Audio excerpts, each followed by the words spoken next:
That's blockchain in a nutshell. Joe, listen up here because you know I'm right. We are all about building a place for builders to build because we have no original ideas. That seems to be where we are. And considering that, I know crypto's still very, very new, but it really isn't. All right, 7, 8, 9 years that we've had all of these strip malls with no stores in them, and nothing's changed. It's been years and years and years, and absolutely nothing's changed. Now, I would love to know Joe's take on this so that I'm not the only one up here being an absolute asshole about this. But, Joe, what has changed in the last 7, 8, or 9 years in crypto, aside from the fact that Bitcoin's higher, Ethereum's higher, and there's a top 25, and everybody else out here is effectively fucked? I think Adam's sitting at what, like 90 now? 90, 95, something like that, as far as the top 100 tokens. And this time 2 years ago, dude, it was number 24. So it was there. And in the 2 years that we've had between Skip and ICF and ICL and all the other leadership, all you've done is move that token from 24 down to 95. That's all you've done in 2 years. But your answer to this is to double down on stupid. And let me tell you the result of that. You'll go lower, period. You cannot keep doubling down on stupid and expecting different results. Joe, I would love your take on that. This is the time to go ahead and lose your shit, even though you're not that kind of guy. Joe. Is that what I look like? No. There I am. You were hot. The girls look great, Joe. Your girls look fantastic, man. It goes back to what you said before. They're not asking, what customers actually want, or identifying what they actually need, and then taking it to the next step. Where can this technology make it better, not just different, better than what already exists in TradFi, Web2, whatever the product is? Your question, the last 7 years, what's changed? I'll tell you what's changed. Infrastructure has been overbuilt to the point where no one uses it.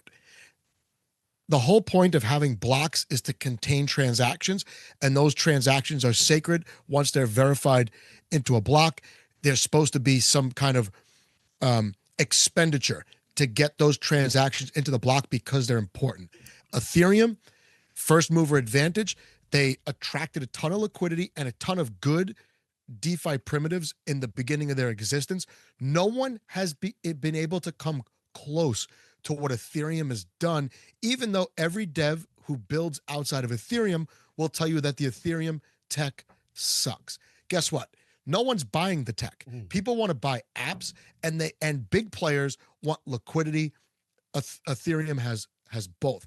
What teams have done the last 6 years is they looked at Ethereum and they're like, oh my God, when a lot of people use that, the gas fees are expensive because the transactions are valuable and the block space is a commodity. Let's do the opposite. Let's mint our token into oblivion, and let's make the block space virtually free.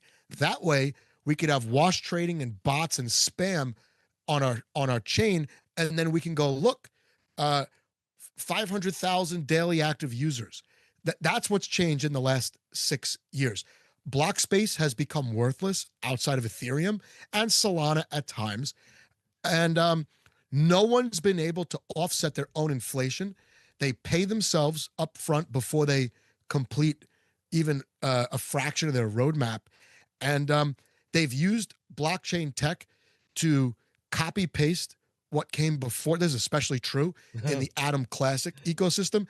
People take the Cosmos tech, they spin up a chain, and they use that tech to launch tokens.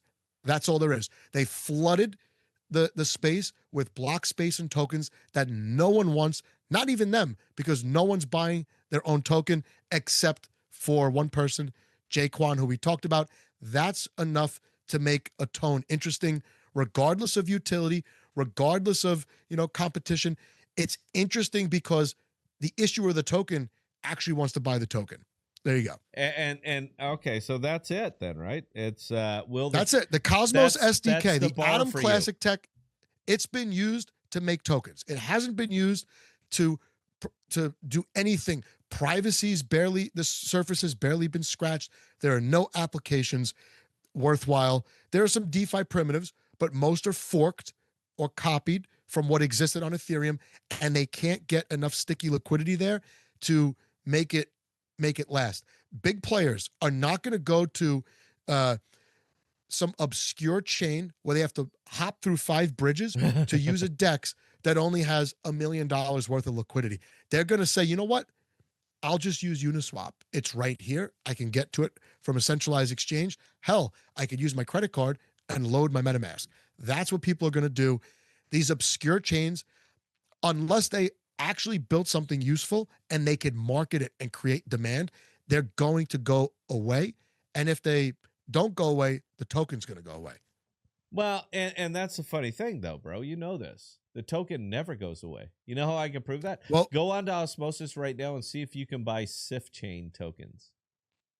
Yeah, because you can. Yeah. Well, here's the thing. Aside from all the hate that Ethereum gets, Base gets a lot of hate.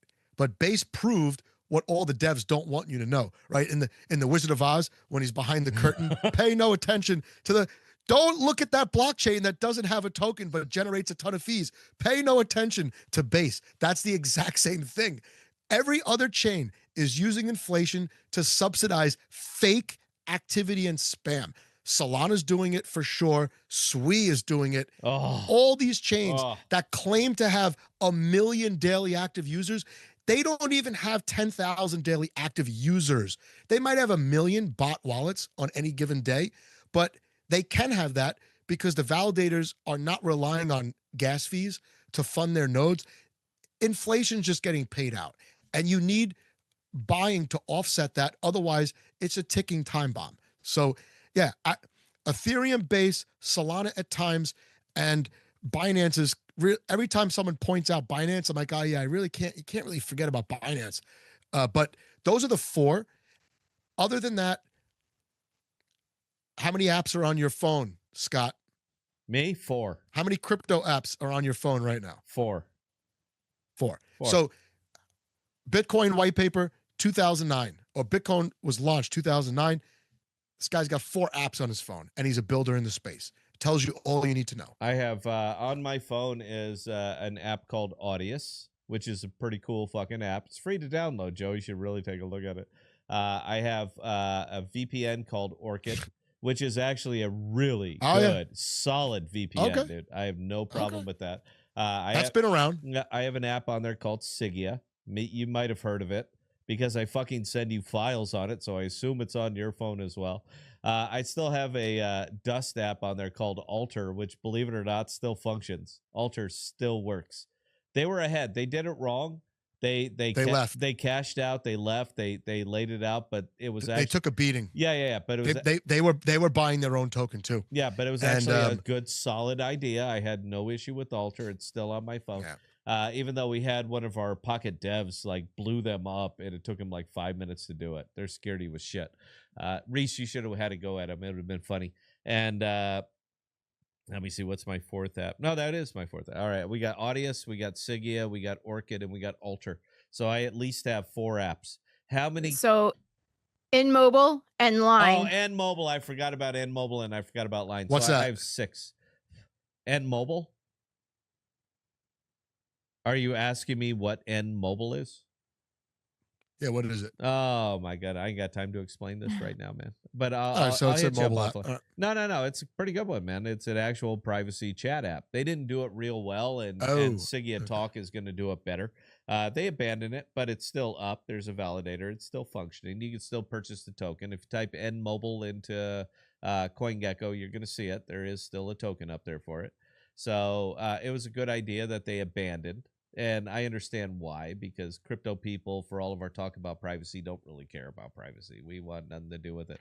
It makes it unbelievable. It is what it is, man. Ethos is a talking point, because the big problem with Web3 across the board is nobody has any idea how to distribute, and tech without distribution. Isn't it crazy though? You bring up privacy. Founders, devs, and those looking to dump tokens in a secretive way, they just move their tokens onto a centralized exchange. That's how they get their privacy. Yeah. And then they could dump and unload.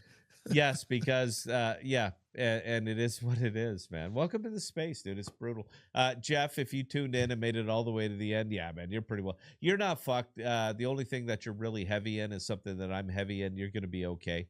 Everybody else out here, I think you're screwed. I mean, just all the way up and down. Anyway, Bell, if we got nothing else, Joe, we got nothing else. We ran 90 minutes. I wasn't intending to go 90 minutes. And I just feel like I'm just getting started. I could keep going here. But whatever you got left, Bell, go ahead and belt them out, and we'll move on because we're going to go live again tomorrow.